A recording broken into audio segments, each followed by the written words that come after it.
Welcome back. We're going to talk about previews, take a couple of Twitter questions, and for those of you here in the audience, I'll let you know when good time to come up, and you can confront any of these three people with a question not unlike this one. So I'm going to start with one from Twitter. So do you find that you're still enjoying the process of editing and telling stories?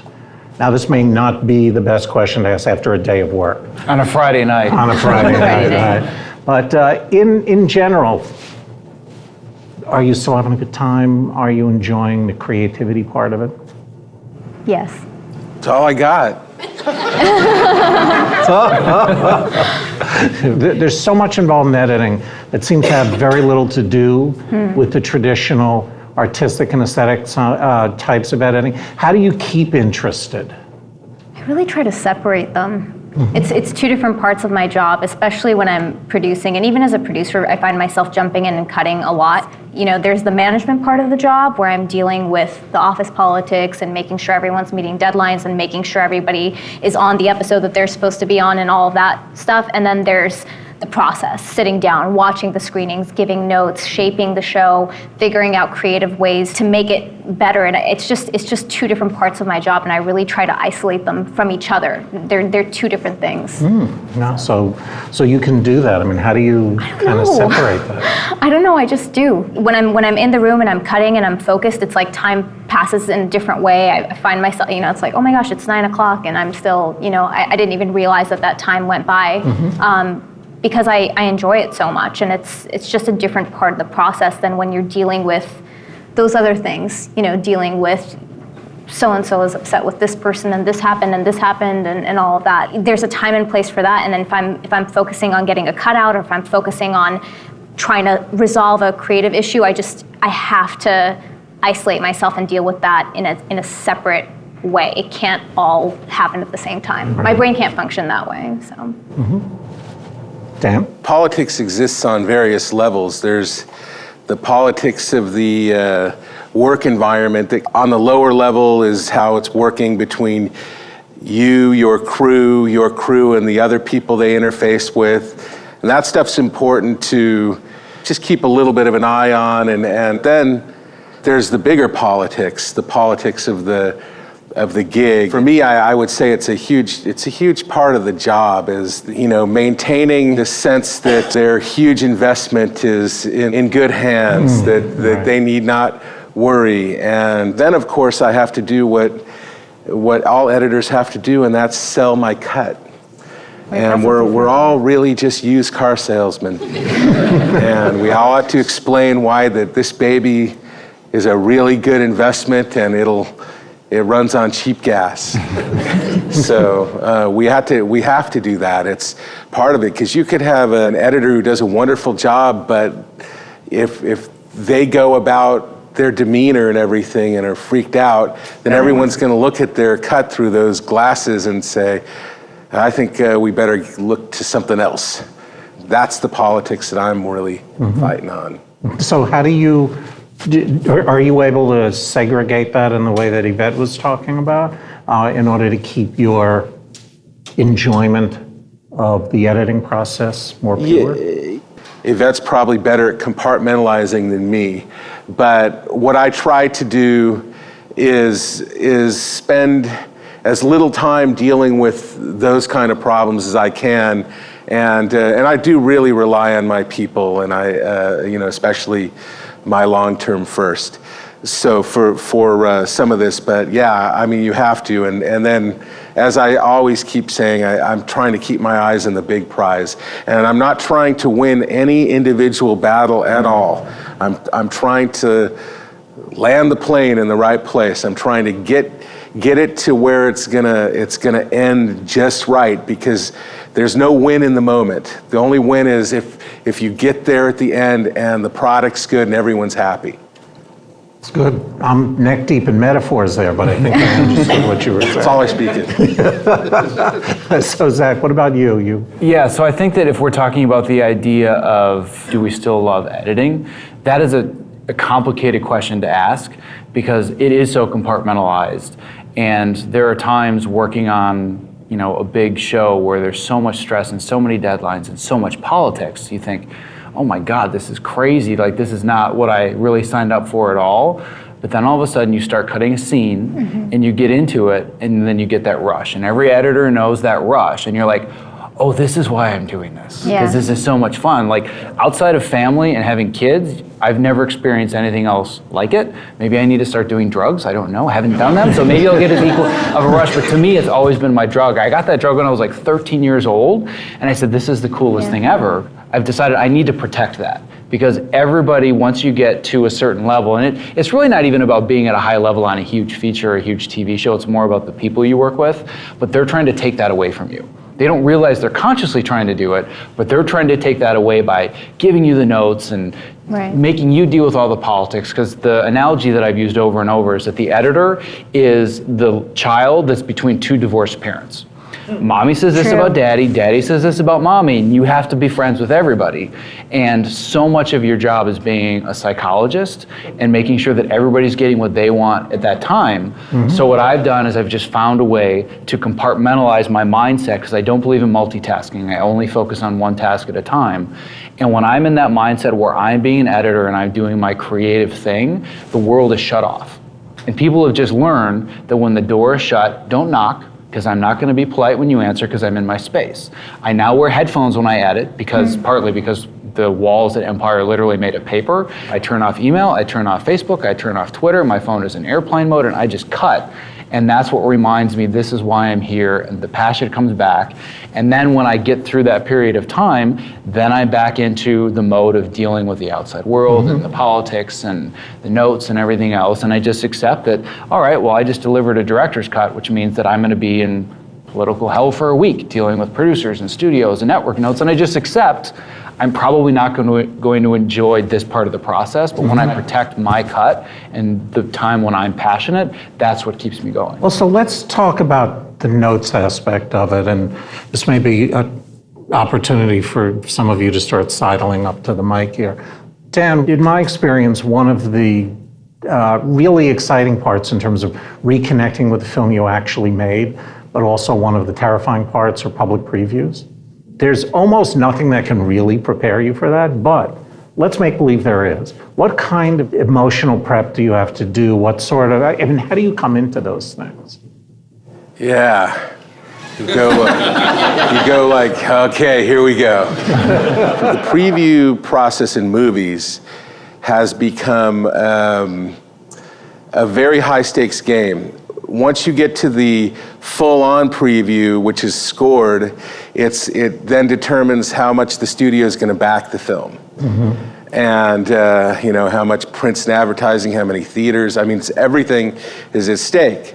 So because of that, we start to get into these patterns of having the screening before the screening, the quote-unquote friends and family screening. And then the select group before the friends and family screening, to make sure. I was on a comedy that previewed 14 times.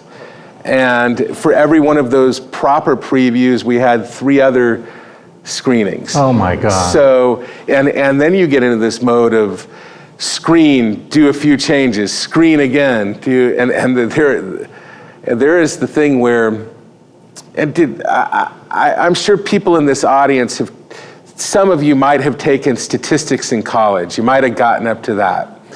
Well, in statistics, you have to have a proper size sample group to actually have it mean anything. Apparently, Hollywood never took this course. So you get these rooms, and in TV, you got the rooms with the people with dials. Yeah. Do you do the previews with the dials? No, I thought you were referring to like Nielsen. Yeah. I've been in that where you sit behind the two-way mirror and they're going, I like this moment, I don't like it, or if they have an itch and they go like this, you've just lost the third act. But it's crazy. It's statistically not worth anything, but everything's at stake, and they treat it like that. And then to further add, what previews do is all they're about is ammunition for whoever's argument is this. Well, I said that we shouldn't have her have that hair in that scene. It's like, Oh, great, somebody's giving their note from 4 months ago here. And so, so you get to this thing of previews and interpreting them. Now, they can be amazingly helpful to the process too, because look, if you're in a comedy or a horror movie, you know when people are laughing or when people are screaming, so you know what works. If you're in a drama, you're sitting there going, you think they're enjoying it? So you even just went like that to show where you were. I really like to sit in the middle of the audience during the previews, because there's nothing better than feeling how the audience is reacting. I wish we could ban I think cards. that's good too. You just don't want to sit next to the director. Oh, no They way. want to sit No next way. to you. You don't want to sit next to them, because they kick your chair and they say, because you have the volume control as the editor, and they go, turn it up. It's like they're bleeding. They're bleeding right now. That they think that'll make it better. If you're not getting the reaction you want, that's more bigger, volume yeah. always works, right? That's what we learn, right? What's the equivalent, if any, in what you do in TV of nerve-wracking screenings? For me, the equivalent is when 15 million people are watching something and they're on Twitter.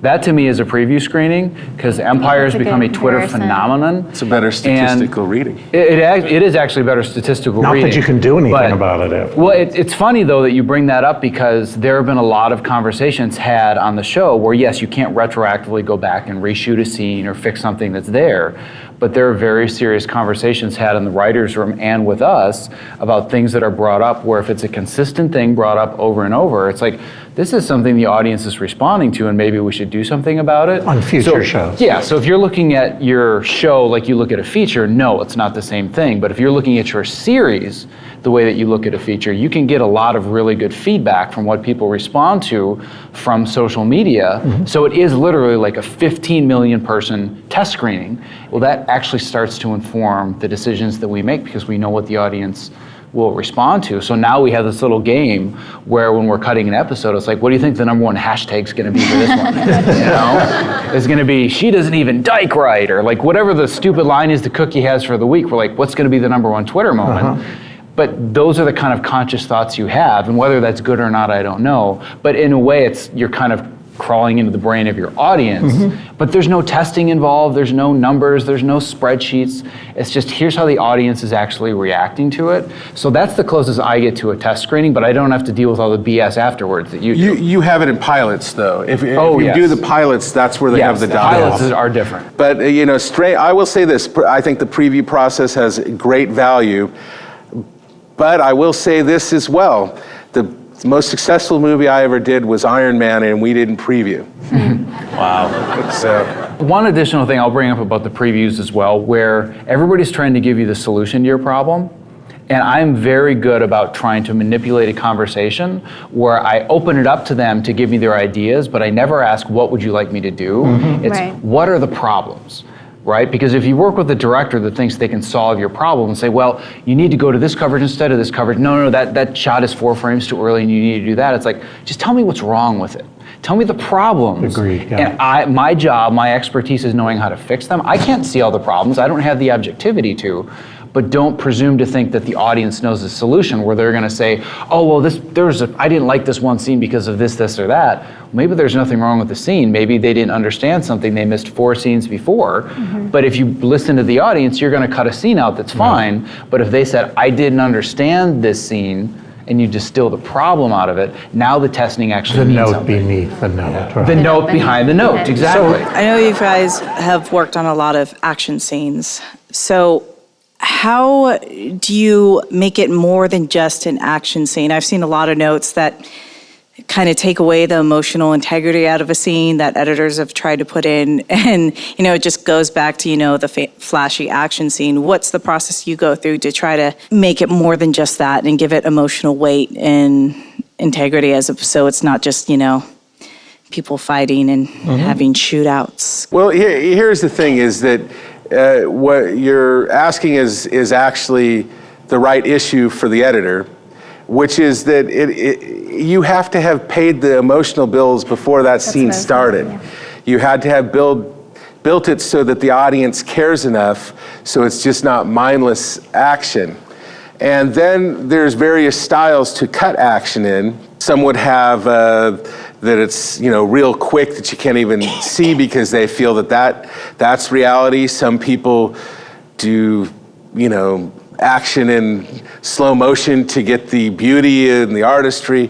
I myself, I started with the Hughes brothers, and I like their position on it, which is, if you want to be truthful, make it fast, make it nasty, because that's what violence really is. So you get into personal things, but if you want people to care about it, make them care about the characters, then get into the action. Mm-hmm. That's good. That's exactly what I was going to say, especially on a show like that. You have to have the setup, and that show's really hard because it's very complicated. You have 3 different locations that you're focusing on sometimes, and sometimes you've got multiple boats involved in an action scene, and there's a lot of properly setting up geography to get to the point where everyone as an audience can understand, okay, this is what's happening, this is the plan, this is how they're gonna stage the attack. So there's a lot of logistics, and then leading up to that emotional payoff. There was one scene that I had cut that it just kept building up until they finally, one of the people on the boats took a stick and hit the guy in the eye, and we knew that's what it's leading up to. But we had to build it up properly and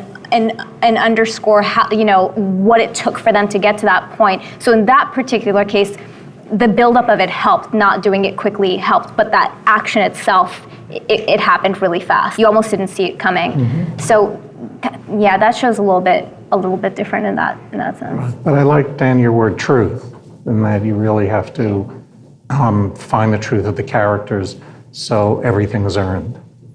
It's really good. Next question. Hi. Yes, you talked a little bit earlier, Dan, about becoming the car salesman and selling the baby, your cut. Can all of you sort of address maybe techniques or tips that you use to That's help a good one, persuade because people? we all have our styles. He doesn't do it the same way I do, and she doesn't. I keep my room pretty light, and I try not to, even if I'm burning inside, to portray too much direct ownership till you're really near what we call lock picture, where it's game over. Then it's every man for himself. But as I said earlier, I'm trying to win the war, not the battle. And so in my game, it's patience. If you fight too hard on anything early, they'll remember that, and you might not ever get it. You might let that fish play for a while, Just give it a little string here, and then bring it up. To try to get it so, what the things you really care about, and also you have to learn how to lose the things that you don't really care. That you're just, why are you fighting for this? Yeah. You don't really care about it. Why are you fighting? Because you cut it, And you have to sometimes self-examine a little to see what you can let go. Because you know what? This is a collaborative process. Everyone, if you're going to land the plane properly, everyone gets the win. It's got to be that way. It's not about me, it's not about the individual. And of course, the director is at the helm of that, So that's how I view that. So I've heard an expression where they say one of the jobs of an editor is to come up with great ideas that the director or producer can take credit for later. How do you come down on that? Zach? I don't feel like I've ever had the experience so much where I've been in a place where somebody is taking the credit for what I'm doing. So I've certainly heard that, but I think that some of that goes back to the choices that you make at the beginning of the process. Going back, full circle to the beginning of the conversation. At the beginning is you're interviewing that person as well as they're interviewing you, and it's pretty much dating. You're going to be married to this person for a period of time, stuck in a room, and you want to know how they're going to react with you. And if you feel it's somebody that is probably going to end up taking all the credit for the work that you've done, that's not a marriage I want to be a part of. So most of the people that I work with, I don't feel like that's an issue, and they're very complimentary of the work that I do or the people on my team do. So it's not something that I experience that often. But I think this will kind of tie into the other question and what Dan said about how to run a room is a huge thing in being an editor when the stakes are high, is that you have to, again, crawl into the brain of the person you're working with and understand that the showrunner or the director or the writer, they're not just here for posts because they want to edit. They have 1.5 million other things to do, and you need to give them a sense of confidence. So like Dan said, he keeps his room light. I like to keep the room light too, But to be the used car salesman, so to speak, my approach. My line. Yeah, it is. Trademark. So, no, It's a great idea that he just took credit for. But the idea is that I make my intentions very, very clear, even before they hire me, but once they hire me, in TV you work with a lot of different people. And I always tell them, listen, you're gonna get nothing but honesty from me. If you have an idea and I don't like it, I'm gonna tell you, but just know that my loyalty is not to you or to you or to you, my loyalty is to the project. My job is to be the bodyguard of this show or this film and make sure that it's getting everything that it needs, because no matter who's giving the notes, it always has to go through me, the editor. I don't get locked picture, I don't get to decide when it's done, and there are things that I have to do that I don't agree with. But if everybody trusts my judgment, somebody will come to me and say, well, what do you think of this idea? If they don't really trust that I'm being honest with them, then all of a sudden I can't protect the things that I really, really want, or like he said, just kind of release the things that I don't. So it's about the relationship you have, it's about them trusting. Oh, it's so much about building, but setting that tone even before you get hired, where if they're looking for a button pusher that knows Avid really, really well, I'm like, if that's what you're looking for, then you're more than happy to hire somebody else. But I'm gonna be brutally honest and I'm gonna call you out on things. I even had that experience with Lee Daniels. I mean, everybody knows he's very animated, very vocal, very creative, and he just came in, he didn't hire me, he didn't even know who I was, and we worked together, and he had said this or that or anything. He said, what do you think, what do you think? I'm like, Lee, that's a horrible idea. He's like, what? It's like, you're right, it is a stupid idea, isn't it? All right, well, let's do something else. But from that day on, the tone was set that that's how I run my room. But when he sees the work that I do, he's like, oh yeah, I totally trust that he gets in. If I give him a bad idea, he's gonna protect me from myself. And that's part of running the room and being that used car salesman. Okay, so let's, next question. Yeah, a few years ago, there were some trailers running around. It was like a trailer for The Shining cut as a comedy, right? And West Side Story cut as a horror movie. What raised this question for me was Zack's comment about, well, I cut the show last year and then they said, this just isn't working, I'm gonna have to restart from scratch. So it's a question of tone. Did you have to, was it sort of like, oh, well, this is too funny or this is too serious and we gotta lighten it up? Or what was the was there an emotional content behind that kind of saying it wasn't gonna work? And is that what happened or what? It's funny bringing up like the parody trailers. I actually cut one of those that was floating around. It was called The Sound That Rocks the Cradle. The Sound of Music meets Hand Rocks the Cradle, and it was Maria, the devious maid that was killing all the children. But anyway, it's funny because that's actually a skill set that has been tremendously helpful in scripted, because you can look more outside the box and not see what's scripted and what was shot, and you can repurpose. But it really was making a pretty big tonal shift in the episode. Like, for example, the opening of it before was very straight and just, here's a bunch of people talking about this and that, and it was a dramatic scene, and I was like, what if we took this scene and just made it really mysterious? And there was a cliffhanger from the previous episode that wasn't paid off for like 5 or 6 minutes into the episode, and I said, what if we pay off the cliffhanger immediately and we structure the entire, I think it was scene 4, scene 5. Let's make that scene 1, and let's build it all around a mystery of what happened with the cliffhanger of the previous episode. And I'm like, well, that can't be done. We didn't shoot it. Like, just give me a day, and I'll show you what I'm talking about. And I reshaped it. It was almost like cutting a trailer. And they're like, oh my God, like, this is awesome, right? But it was about taking that trailer mentality that with a trailer, it can be anything, which is what's so terrifying about cutting a trailer and delivering it to somebody. Because when you have a scripted show, you still have a script. But when you have a trailer, it can be literally anything on the planet that you want it to be, but taking that skill set into scripted can be very helpful in the case that you have to really reinvent something. But it was a multitude of things. It wasn't just one thing. It was tone, the direction of the show, the way the shots were composed, like just a lot of directing choices that didn't align with the style of the show. And when you're season 1, and people don't really know what the show is yet, that's a very common issue where you'll have 3 or 4 episodes on a first season show where the director just doesn't get it, and you have to find the show in the editing room, which is no different than a feature, because a feature has no blueprint. Well, so let me throw this in. We have a question from Twitter. I think From Twitter overlaps- himself? It's Mr. Twitter actually called. I don't know why he called, because there's Twitter. Mr. T. The question really was, now that we're digital, there's so much more material which is shot than ever before. How much is shot on a typical show? And I know the answer is different for each of the 3 of you, but I want to extend that a little bit more and say, how has that changed the dynamics of what you have to do in the editing in terms of finding material and working with the director and all of that? I mean, in scripted, my experience has been that there's times where they just don't stop shooting. They won't even stop for a take. They'll just kind of keep going. And in some ways that's advantageous because you find little moments in between that may have otherwise been missed. And in other ways, it's very complicated. How do they organize it and, all of that stuff.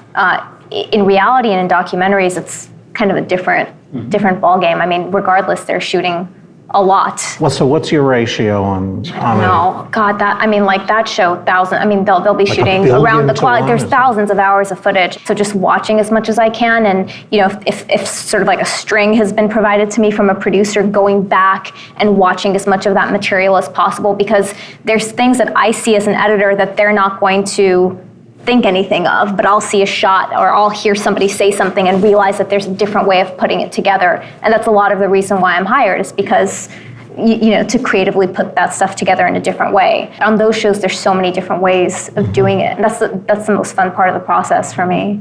So I heard a number of editors, especially in episodic, talk about how difficult it is to watch everything, and they come up with different plans for that. What about you, Dan? Have you seen the amount of footage grow exponentially? Yeah, and I think it led us to a lot more multi-editor shows, which then became its own challenge. I mean, there was a certain point that I had to learn how to work with other editors. Now I love it. At first I was bristling, just because I was like, well, I don't get it. How does somebody keep track of this character arc? How do you do that? Who's doing that? Is this now all on the director? Or so I didn't quite get how that it would work, but having now done it many times, because there's so much footage. Mostly I've been the lead editor, where I am sort of looking over everything, and then there are huge specific sections that others are assigned to.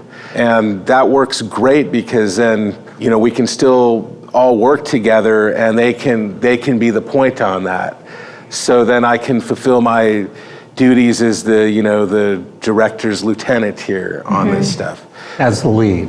Yeah, as the lead. And then if, then I had a fantasy, well, what if I could be like that third guy and only get the assignment and still get paid? There was an editor So I I worked love with fantasy. years ago who had been a second editor on something, then first editor, and she said, the only thing better than being a second editor on a film is being a third editor. So why don't you step up? Got a question. There was the very beginning, you guys were talking about the power of saying no. And it's a good thing and a bad thing if you have that power. But I'm noticing now that I feel, and we were talking about it earlier, that the editor is slowly not becoming the editor anymore. It's like, well, we'll do that, but do an After Effects something here, or do a sound mix here, and you're like, well, that will take away from my time that I'm supposed to be editing.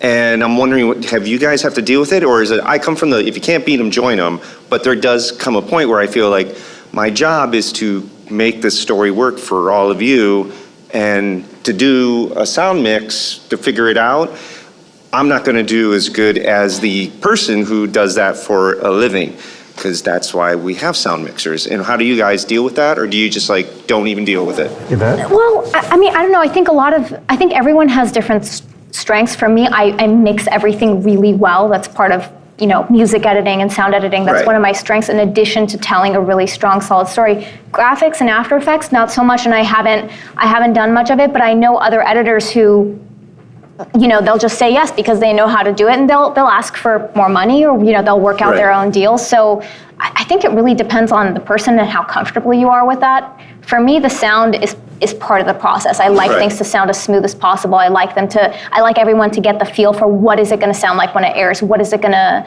Right. I think maybe more it's for like when it comes to effects and stuff like right, that. that's a where little, This, I think, is something that Zack might be able to address, because you've often said one of the reasons why you think you got Burn Notice is because of the work you did on Bannon Way, which included a lot of split screen, a lot of VFX stuff. Is that part of what your job is? My feeling is this is a very delicate line to walk in this day and age.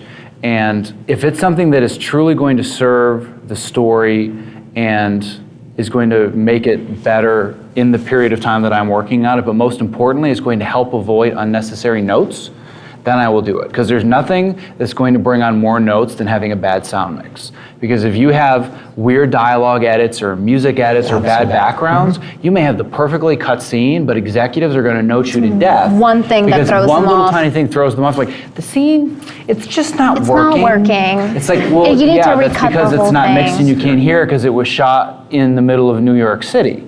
Right, but they can't see the end product. Where I draw the line is where it's things that are really just kind of busy work, and it's like there are professionals that can do things down the line. When it gets to their point of the process, let's let them do it, but don't take my time away. And one thing that I've done that Dan also mentioned earlier is there are certain things I just refuse to learn, because then when somebody asks me to do them, I'm like, nope, sorry, I don't know how to do that. One of them, a skill that I've always wanted to have that I've avoided like the plague, is color correction.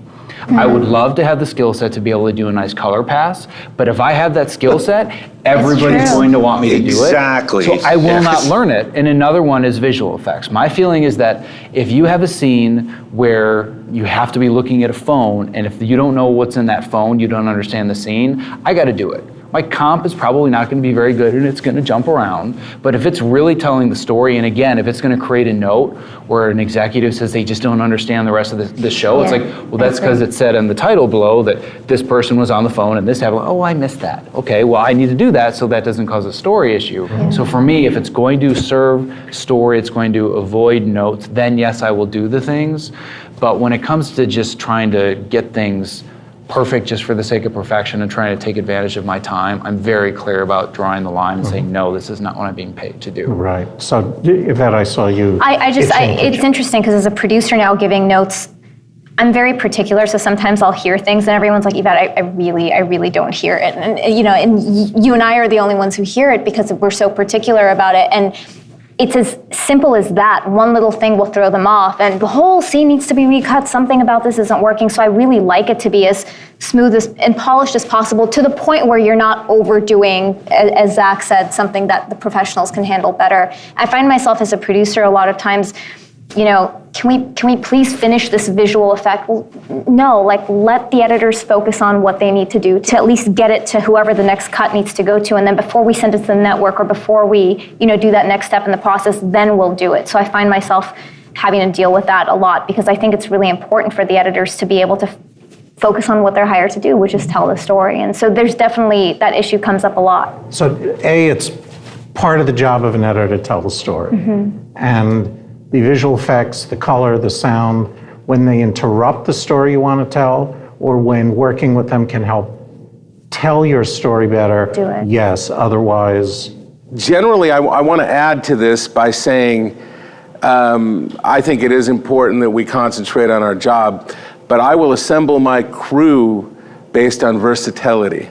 So, I'll have my first, but then when I'm looking at who are going to be my seconds and, my VFX editor and all these other positions, I'm looking for people who have multiple skills that can handle things. I'll have somebody with an After Effects skill because I want to not have to go through the effects team, because they might take a week or 2 weeks to do something I want done today.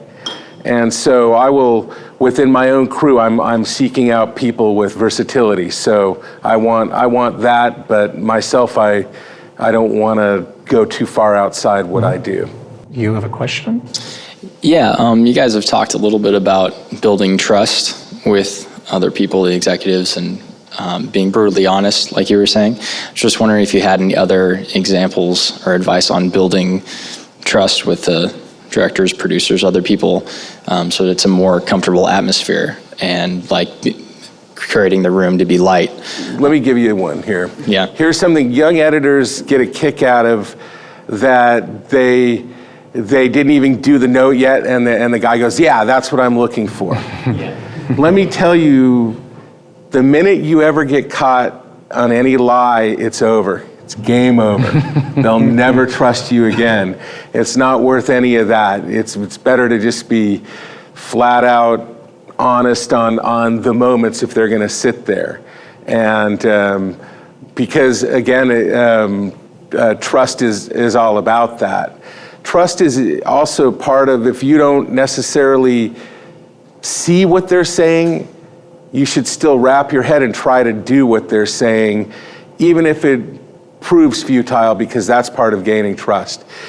Gaining trust is also, it's about listening and letting them in, and then giving your 2 cents, trying to embrace what people are asking you to do, and then saying, well, now that we've gone through this, here's what I think. And I always, by the way, start on anything with what's working when I comment. I don't go, This is the problem. that sucked what you just did, what you shot. That's awful. No, I go, hey, I really like this. I can really work with this. You might want to do this. You might look at this. It's just a way of working with people, and I probably isn't even editor specific. Probably with whatever capacity you're in. If you start from what's working, you're going to start, hey, this guy sees me. This guy sees what I do. This guy sees what my value is, whether it be the director or whoever. And that's how you get trust. Great. I think a lot of it is communication too. I found that like if something is bothering me or if I don't like something that somebody did in a screening or vice versa, just talking about it helps without, you shouldn't have done this, just, hey, this happened, I didn't like it, can we handle it this way next time around? And just being very open and honest in a kind and loving way. I think that's just, human nature. We all react better to that rather than yelling or fighting or any of that. And I think that helps build a lot of trust too. I think there's been a lot of producers who I've worked with that I didn't like the way maybe they handled something, and it's just a matter of saying it, like actually saying it in a really nice way. And that's taken me really far. I have some of my best relationships with those people. Yeah, so Zack, you had mentioned you have to be able to work with someone for 6 months in a room together, 12 hours a day, and that's ultimately, I think, what you're all talking about here. You can't just press a button and develop trust immediately. The way that they trust you is first, if you've never worked with a director before, they don't trust you until they see your cut. It doesn't matter, at least in TV, it doesn't matter how good your past episodes are, it doesn't matter how much everybody speaks highly of you on set. Until they see your first cut, they just assume you have no idea what you're doing, and they're gonna call you and say, well, did you understand my intent for the scene? Did you see the shot? Yeah, I saw that shot. No, I totally get what you're going for. Don't worry about it at all. If you don't hear from me, that's good news, right? Because I don't like calling directors. So it's like, if you don't hear from me, everything's going great, even if it's not, unless there is a real problem that needs to be addressed. But then once they see the first cut, then they start to, if it's good, they'll start to build a little bit of trust. But then like Dan said, one of the key ideas just in human psychology, it has nothing to do with just editing, but in influencing people and getting them to trust you, is that I always reiterate to them that I understand their intention and what I thought was working. So if they have a scene, they're like, oh, it's really interesting that you chose to start the scene with this shot instead of this shot. When I was a younger editor, it was like, well, yeah, that shot totally didn't work. Like, why would I start on a crane coming down when clearly I need to be on a close-up with this guy's face? Trust gone. They're thinking, okay, so that's how the room's gonna run. But if I say to them, listen, I watched your dailies, I totally understood what you were going for. Like, you wanted the camera to come off here and do this. I love the intention, but here's the thing, when I was cutting the scene, I found that because of the last shot of the previous scene, it was so much stronger to cut to the close-up first. And they're like, you're totally right.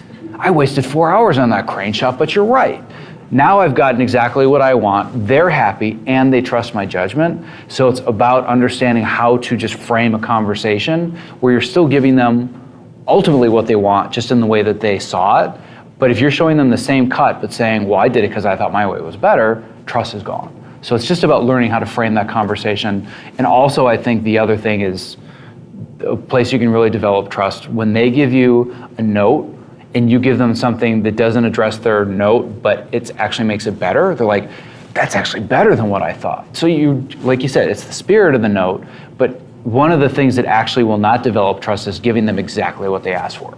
Because they give you 10 notes, you do all 10 of them, none of them work, and they're like, well, the scene doesn't work at all. Well, I did exactly what you asked, because then you're placing the blame on them.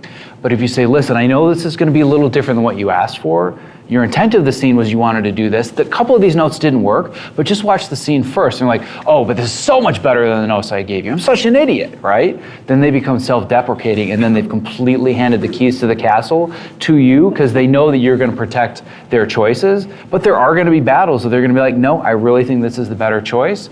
And then you do just hand it over and you choose your battles. But that to me is, I think, how you develop trust. By the way, this skill that he's really nicely demonstrated is actually more important for young editors than your editing chops. And it's so important that I'll also tell you, having actually run a company with other editors, that many very, very talented editors fell on the wayside because they couldn't get this. You gotta be able to work with people. In this job, as much as any job in the movie. There's no other job that they're going to sit with you for months. I know in yours that it may not be the director, but it's going to be the people in the process, and it's going to be over and over again. So this skill trumps editing chops. It's good to hear because I'm a really bad editor. So thanks. You'll go a long way. Okay, Go sit down there. Going on. So we have time for one or two more questions. You guys have a script, right? So how close is your cut to the script at the end of the day? How close do you stay to the script?